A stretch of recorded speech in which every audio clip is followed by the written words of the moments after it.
One of the things that I wanted to highlight the day before the Montreal Canadiens playoff against the Carolina Hurricanes in round number 3 of the 2026 Stanley Cup Playoffs is just where everything seems to be going with the predictions. Now, if you've spent any sort of time on social media, you would have seen the advertisements for all of the betting applications and platforms. You would have seen a lot of people tossing their predictions out there for the third round. Oh, what's going to happen? Colorado's going to smoke Vegas, right? That's the consensus. And on the other side, in the Eastern Conference, you have a pretty, I'd just say, standard idea that Carolina is going to beat Montreal. It's like, oh, the Habs have played all 7 games in the first 2 series, so they're going to be tired. And the Hurricanes have swept their way to the third round. They are the best team alive right now.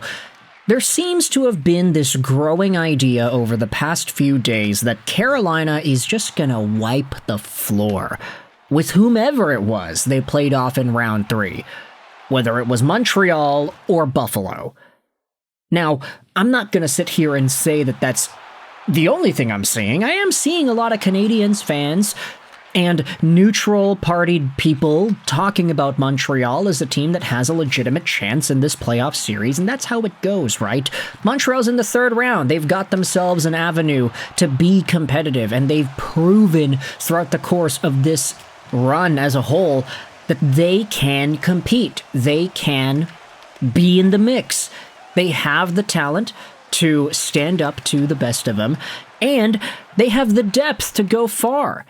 Sometimes top-tier talent isn't all that's needed to win a series. You need guys playing above and beyond the call of duty, in the middle and at the bottom of the lineup.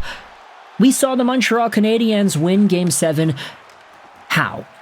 With goals from Alex Newhook, Zachary Bolduc, and Philippe Deneau. What were the numbers on those guys? If you had bet, I don't like to use the betting analogy, but let's just say, if you had bet like $1, oh, I'm going to bet $1 that Philippe Deneau is going to score a goal in Game 7, you probably would have won some dough. And it would have been an even bigger amount of money if you parlayed that into Newhook, Bolduc, and Philippe Deneau all scoring a goal in the game. And throughout the course of the playoff run itself, we did see the top-tier stars go out there and score their points. Lane Hutson's a point-per-game guy. Nick Suzuki is right underneath that. Slavkovsky had the hat trick. Caulfield has been starting to get back out there with goal production. But at the end of the day, the Montreal Canadiens, they have a number of guys that can all contribute. And I wanted to remind y'all of some of the discourse surrounding Montreal 5 years ago as well.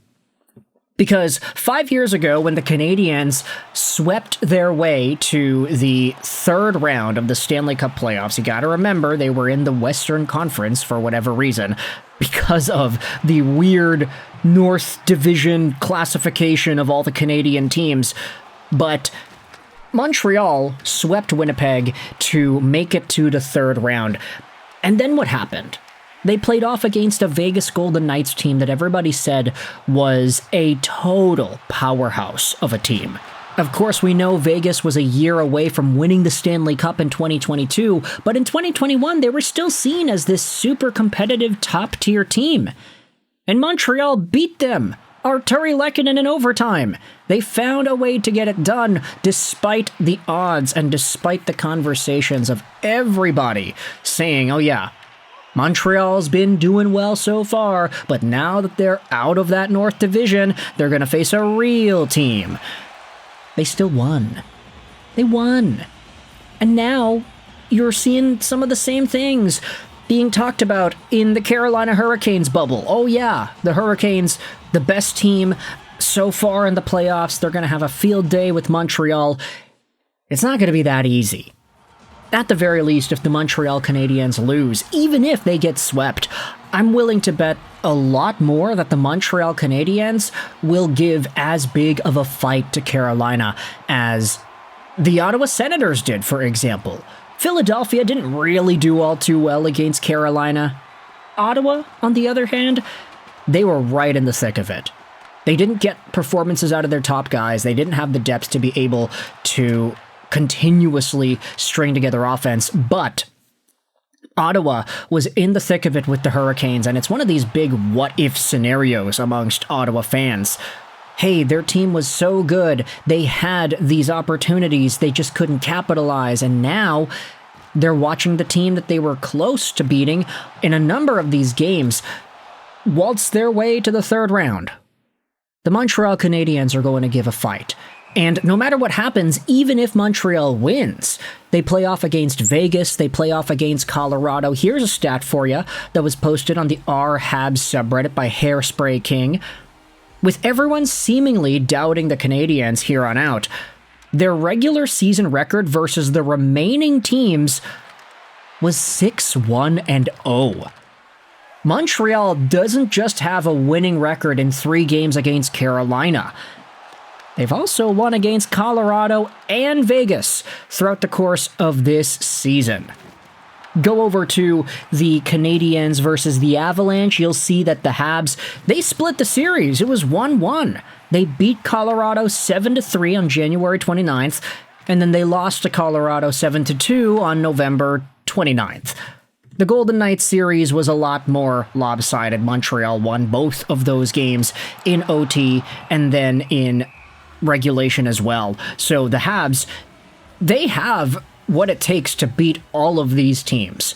Carolina, Vegas, Colorado, there's a lot to like out of their chances. And obviously, when you look at the percentages, that's not the picture that you're going to see.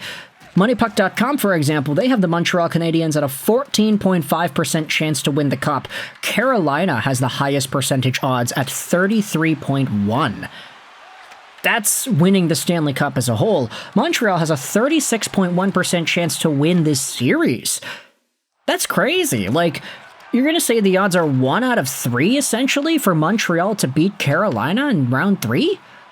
I don't know, that doesn't feel right. That feels a little too lopsided for my liking. The Colorado-Vegas series is a lot more even. It's 56-43 over there. So I'm starting to think that people are underestimating the Canadiens, and while I understand why that's going down, I feel like it's so disproportionate to what we have seen throughout the course of the year. I mean, the difference in points between Colorado and Vegas, what, the Avalanche had 121 points this year, the Vegas Golden Knights had 95. There is seriously a 26-point difference in regular season point production between Colorado and Vegas. Meanwhile, Carolina, they have 7 more points than the Canadiens. Why is it that Montreal is being talked about as the big bad underdog that nobody expects to win? Come on, man. Try to be reasonable with it. If the Canadiens lose 4-0, then okay. Like, that's gonna happen, whatever. It is what it is. But they're not gonna suck, right? We saw they could suck in games against Buffalo where they got blown out, but I have a lot more faith in this team than the odds or the percentages would imply. With that said, you can let me know your thoughts in the comments section below. How do you feel about the Montreal Canadiens and their chances of beating the Hurricanes and potentially the Colorado Avalanche if it gets to that point too? How do you feel about all this stuff? Let me know in the comments all your opinions. I hope you enjoyed this video. And bye.